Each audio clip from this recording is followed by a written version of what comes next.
नमस्कार दोस्तों। क्या यह कंपनी आने वाले समय में अच्छा रिटर्न्स दे सकती है? कहीं कंपनी पर कोई बड़ा कर्ज तो नहीं रहा हुआ? क्या कंपनी नुकसान में तो नहीं चल रही? क्या समय के साथ कंपनी में से बड़े इन्वेस्टर बाहर तो नहीं निकल रहे? इन सवालों के जवाबों के लिए हमें कंपनी के पिछले कुछ सालों की रिपोर्ट्स का अवलोकन करना होगा।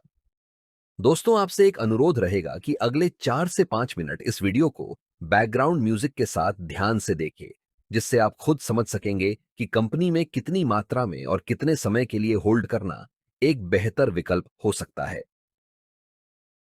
यह कंपनी की प्रोफाइल है, जिसमें कंपनी की मार्केट कैप वैल्यू और अन्य चीजों को दर्शाया गया है।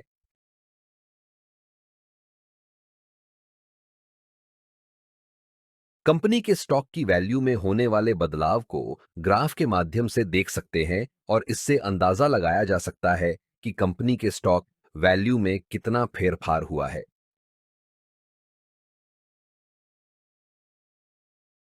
अब यहां पर कंपनी ने पिछले 1 साल में, पिछले 5 सालों में और शुरुआत से अभी तक कितना रिटर्न्स दिया है वह दर्शाया गया है।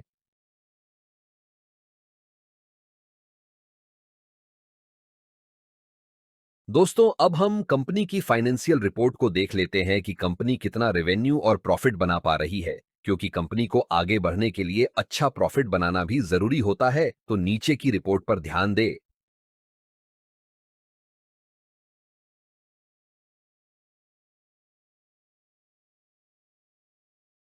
नीचे कंपनी की ईपीएस यानी अर्निंग्स पर शेयर की रिपोर्ट दी गई है, जो कि अगर लगातार बढ़ रही है तो अच्छा माना जाता है, तो इसका अवलोकन करें।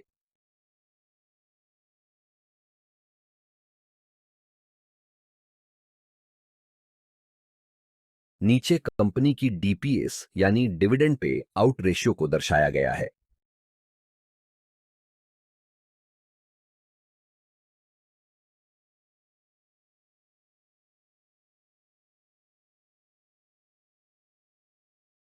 नीचे कंपनी की एसेट्स रिपोर्ट यानी कंपनी की संपत्ति की कीमत में होने वाले बदलाव को दर्शाया गया है, जिससे हम यह समझेंगे कि कंपनी समय के साथ अपनी संपत्ति को बढ़ा रही है या कम कर रही है।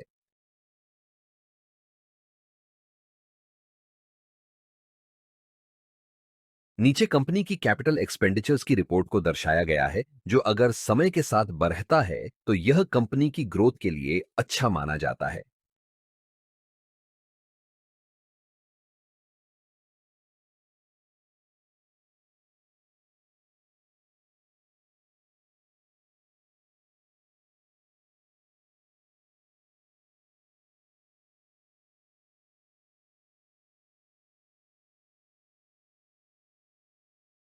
नीचे कंपनी की फ्री कैश फ्लो की रिपोर्ट को दर्शाया गया है।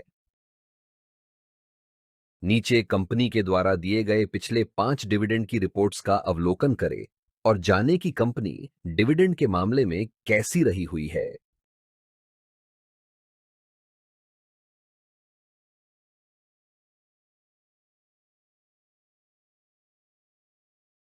अब हम कंपनी पर रहे हुए उधार या कर्ज को देखेंगे, जो कि नीचे दर्शाया गया है।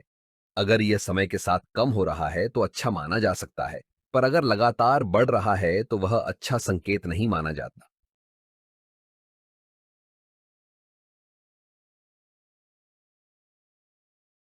नीचे कंपनी के पास रहे हुए स्टॉक की मात्रा को देखा जा सकते हैं और उसके साथ साथ यह भी देखना जरूरी है कि कहीं कंपनी ने अपने स्टॉक को गिरवी तो नहीं रखा हुआ।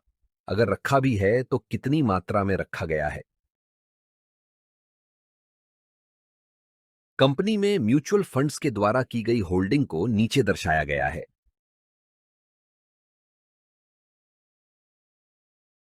कंपनी में अदर डोमेस्टिक इंस्टीट्यूशंस के द्वारा की गई होल्डिंग को नीचे दर्शाया गया है। कंपनी में फॉरेन इंस्टीट्यूशंस के द्वारा की गई होल्डिंग को नीचे दर्शाया गया है। कंपनी में रिटेल और अन्य के द्वारा की गई होल्डिंग को नीचे दर्शाया गया है। पिछली रिपोर्ट्स के अनुसार कंपनी में बड़े इन्वेस्टर्स कितनी मात्रा में रहे हुए हैं, उसके हिसाब से यहां हम रेटिंग देंगे। क्योंकि अगर कंपनी में ज्यादा मात्रा में बड़े इन्वेस्टर्स रहे हुए हैं तो वह एक अच्छा संकेत माना जाता है, और अगर न के बराबर ही रहे हुए हैं तो वह एक अच्छा संकेत नहीं माना जाता। यह कंपनी के टॉप कॉम्पिटिटर्स को दर्शाया गया है।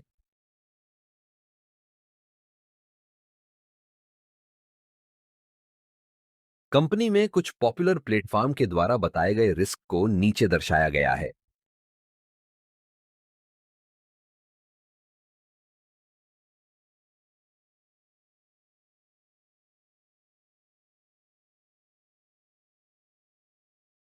ऊपर की सभी रिपोर्ट्स का अवलोकन करने के बाद 5 स्टार में से दी गई रेटिंग को नीचे दर्शाया है, जो आपको कुछ निर्णय लेने में मदरूप हो सकते हैं। तो आपको इस कंपनी के स्टॉक के बारे में क्या कहना है?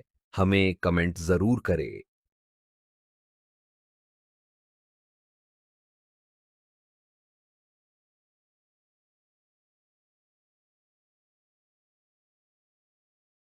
दोस्तों, अगर आप स्टॉक मार्केट को अच्छी तरह समझना चाहते हैं तो नीचे दी गई किताबें आपको काफी मददरूप होगी, और यह आपको ढूंढने की भी जरूरत नहीं पड़ेगी, क्योंकि आप इनको डिस्क्रिप्शन में दी गई अमेजन की लिंक से डायरेक्ट खरीद सकते हैं।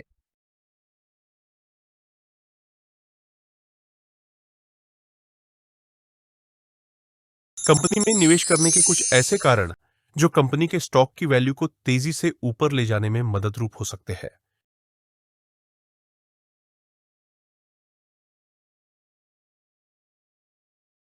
यहाँ कुछ ऐसे कारण दिए गए हैं जो कंपनी में निवेश करने के रिस्क के रूप में देखे जा सकते हैं।